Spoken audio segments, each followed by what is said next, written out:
भूतिया लाइब्रेरी और पंडित जी का मंत्र। हेलो एवरीवन, मेरा नाम सचिन है। आप विक्ट्री वाइब्स देख रहे हैं। ये कहानी भाग मैं बंटा गया है। भाग 1, भूतिया लाइब्रेरी का रहस्य। गांव नरौलीपुर में एक पुरानी लाइब्रेरी थी जिसे लोग भूतिया लाइब्रेरी कहते थे। कई सालों से कोई वहां नहीं जाता था। लोगों का कहना था कि जो भी अंदर गया वो डर के मारे भाग आया। कहते थे कि किताबें अपने आप उड़ती थीं, पन्ने बिना हाथ लगाए पलटते थे और आधी रात को हंसने की आवाजें आती थीं। गांव के मुखिया ने कई बार तांत्रिकों और ओझाओं को बुलाया, लेकिन सब नाकाम रहे। आखिरकार गांव वालों ने मान लिया कि वहां भूतों का डेरा है और सबसे अच्छा उपाय यही है कि उसे छोड़ दिया जाए। लेकिन तभी कहानी में आता है रामू गांव का एक बेरोजगार लड़का। भाग 2। रामू की हिम्मत। रामू को पढ़ाई में बहुत रुचि थी, लेकिन उसके पास किताबें खरीदने के पैसे नहीं थे। जब उसने सुना कि लाइब्रेरी में हजारों किताबें धूल खा रही हैं, तो उसने तय किया कि वह वहां जाकर पढ़ाई करेगा। गांव वाले उसे रोकने लगे।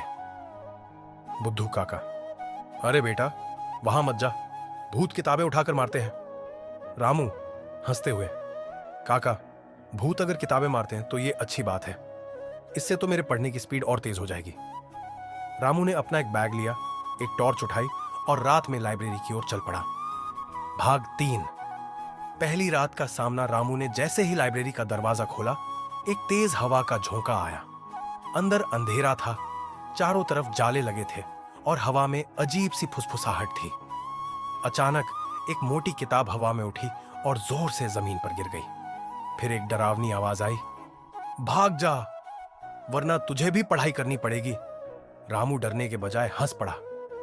भाई, पढ़ाई करनी पड़ेगी, ये तो मेरे लिए बोनस ऑफर हो गया।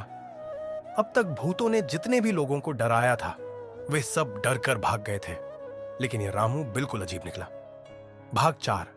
प्रोफेसर भूत की सच्चाई। तभी सामने एक सफेद कपड़े पहने भूत प्रकट हुआ।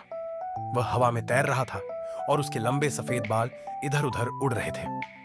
भूत, क्यों रे, तू डरता नहीं? रामू, डरूं क्यों? भूतिया फिल्में इतनी देखी है कि अब आदत हो गई है। भूत चौंक गया। उसने गहरी आवाज में कहा, मैं इस लाइब्रेरी का रक्षक हूं। यहां कोई नहीं आता, इसलिए मैं सबको डराकर भगाता हूं। रामू ने उसकी आंखों में देखा और पूछा, लेकिन तुम डराते क्यों हो? भूत ने लंबी सांस ली और बताया कि वह असल में प्रोफेसर गोपाल दास था।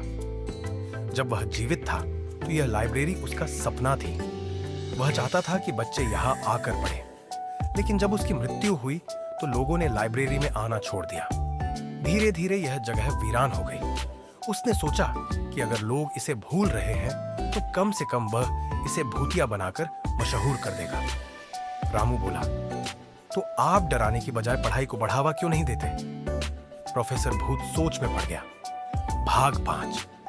पंडित जी का मंत्र और गांव वालों की सीख। रामू ने सोचा कि अगर गांव वाले इस भूतिया अफवाह को मानते रहेंगे तो कभी लाइब्रेरी नहीं आएंगे। उसने गांव के पंडित जी को बुलाया और कहा कि इस समस्या का हल निकालें। पंडित जी ने लाइब्रेरी में आकर जोर जोर से मंत्र पढ़ने शुरू किए। एयुम ज्ञानाय नमः, एयुम पुस्तकाय नमः। जो ज्ञान से भागे वही डर से कांपे। गांव के लोग दूर से देख रहे थे। अचानक रामू चिल्लाया, अरे देखो, पंडित जी के मंत्र से भूत नाच रहा है। भूत, प्रोफेसर गोपाल दास, सच में नाचने लगा। अरे रुको रुको, मैं पढ़ाने के लिए जिंदा हूं, भागने के लिए नहीं। गांव वालों को धीरे धीरे समझ में आने लगा कि यह भूत लोगों को नुकसान नहीं पहुंचा रहा, बल्कि उन्हें पढ़ाई की ओर ले जाना चाहता है। मुखिया जी बोले, तो इसका मतलब यह लाइब्रेरी सच में ज्ञान का मंदिर है। भाग 6। बदलाव और प्रेरणा। रामू और प्रोफेसर भूत ने मिलकर गांव वालों को पढ़ाई के लिए प्रेरित किया। लाइब्रेरी की साफ सफाई करवाई गई और बच्चों को वहां पढ़ने के लिए भेजा जाने लगा। धीरे धीरे भूतिया लाइब्रेरी का नाम बदलकर ज्ञान मंदिर रख दिया गया। रामू की मेहनत और प्रोफेसर भूत की मदद से गांव में पढ़ाई का नया दौर शुरू हुआ। सीख 1, डर को हराना ही असली जीत है। 2, ज्ञान से बड़ा कोई भूत नहीं और पढ़ाई से बड़ी कोई ताकत नहीं। 3, अफवाहों पर यकीन करने से बेहतर है खुद सच्चाई को परखना।